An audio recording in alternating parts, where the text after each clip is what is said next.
Europeans originally came to North America's east coast for several reasons. Some were searching for riches, some for political and military power, and some for freedom. In the early 1600s, a group of pilgrims landed in Plymouth in search for a particular kind of freedom, religious freedom. My name is Brian Reese. I'm joined by John Haas and George Jarrett. Today we're going to be talking about the Puritans. All right, George, let me start with you. Why do our students need to understand this idea of Puritans? That's a great question, Brian. I think the Puritans are really important, but I want to start out on a different foot here and say I think that in some cases we overemphasize the Puritans. The Puritans were very important, but they were a small minority of the English immigrants to the New World. They had the most important religious and political power in one region in New England. And I think they shaped America's idea of itself. Right. But at the same time, like I said, most of the people who made America were not Puritans. What do you think, John? Why do you think we should be studying this? Well, I think the Puritans had significant importance for the rest of America. When John Winthrop showed up, he said that we shall be a city upon the hill. And I think the idea was for the Puritans, how could the Puritans change a bad world? How could they make a good world and show the rest of the world how to get it right?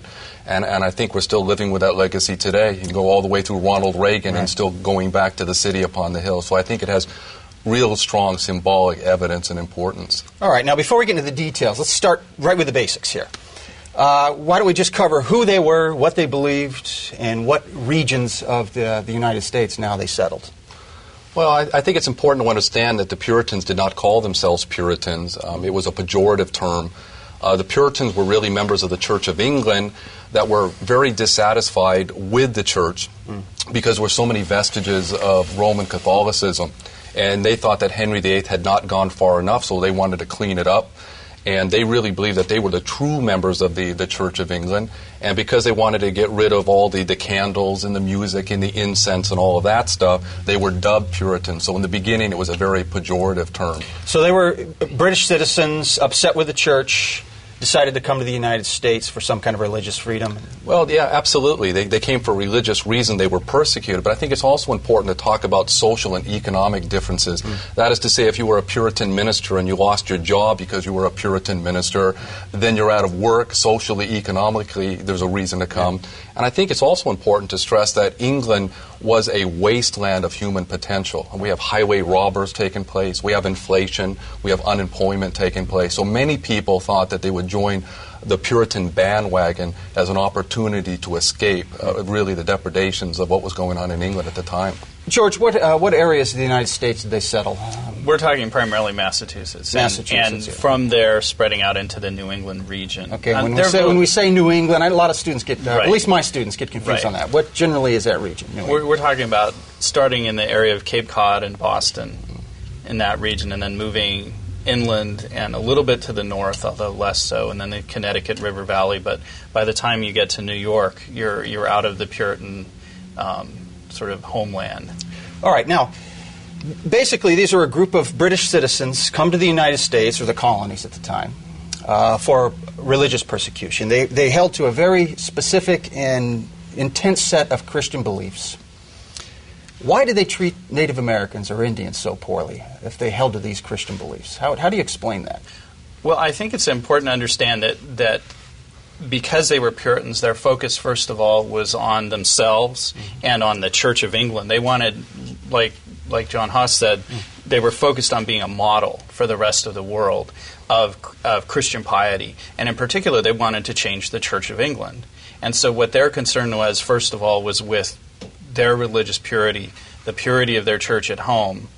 And then secondly, they wanted economic success. And so when we look at the interactions between Europeans and American Indians throughout the Americas, not just in New England, I think we have to understand, first of all, it's an economic reason. And for the Puritans, what they wanted and what people in New England wanted was land.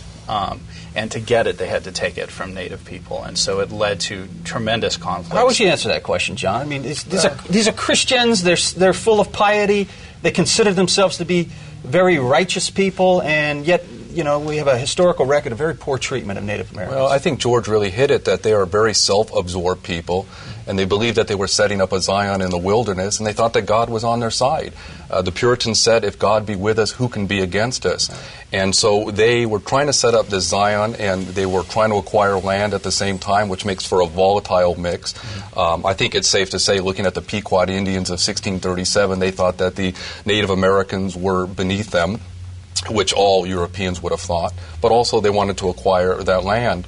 In 1633, there was a return of smallpox epidemic, and the smallpox epidemic really wiped out the Native Americans, and the Puritans looked up to God and thanked God for that smallpox epidemic, saying, thank you, you've wiped out the Native Americans. This proves that God is on our side. And, absolutely, and the same thing happened with the Pequot Rebellion of 1637. When the Pequots were wiped out, the Puritans thanked God again because they were setting up this visionary mission in the New World.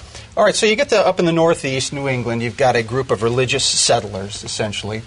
Down south, particularly Virginia, that's more a group of commercial settlers, not so much religious, more secular.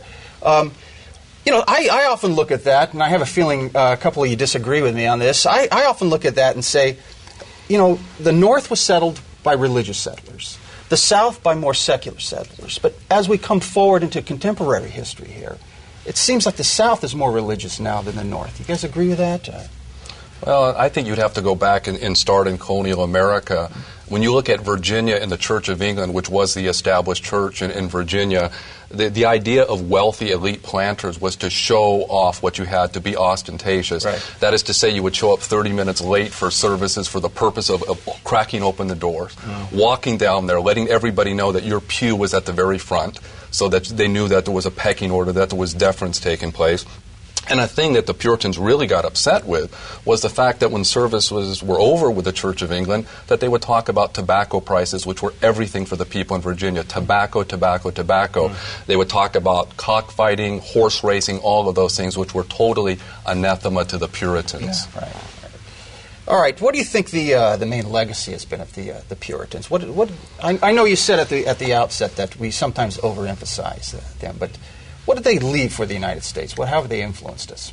I think fundamentally, and it goes back to that John Winthrop, his model of Christian charity, and he set the colony of New England and now, of Massachusetts, and now I think the United States takes this mantle on for itself to be a city on a hill. In other words, he wanted the colony, and I think today, presidents like Reagan, I think every president in the 20th century has referenced Winthrop in one way or another of the United States as a model. Now, I don't think that most presidents mean the United States today to be a model of religious doctrine, but rather to be a model political ideas, right, for democracy and for free enterprise and some of the other things that the United States now stands for. How about you, John? What are the cultural contributions, political contributions? I remember a student that was from Mexico saying to me that America really was the city upon the hill. And she confided to me how much money her family was making, and as she came into America, what that meant for her family. So I think that beacon is very, very symbolic even today. And I think George is quite correct. I don't think the emphasis is so much on religion anymore. But I think America offers the hope, the potential for the future.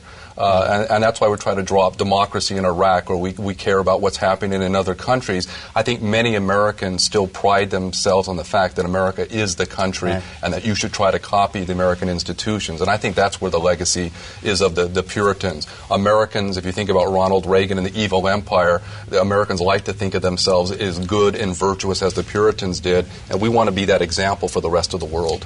All right, let's start to wrap it up here. If you had to give one sentence, I know this is hard for historians, 1 or 2 sentences to your students to remember about the Puritans, what do you think it should be?